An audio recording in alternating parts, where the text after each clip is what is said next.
In this video, we will show how to properly drape for a haircut. The items needed for this setup are neck strip, hair clip, and hair cutting cape.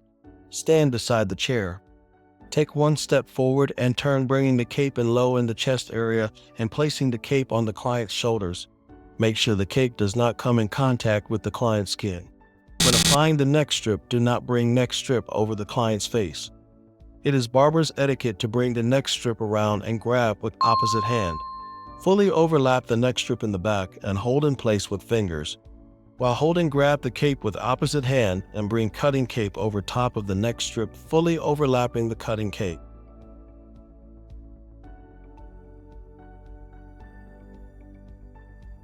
Use the hair clip to secure the hair cutting cape and fold the neck strip down over the cutting cape.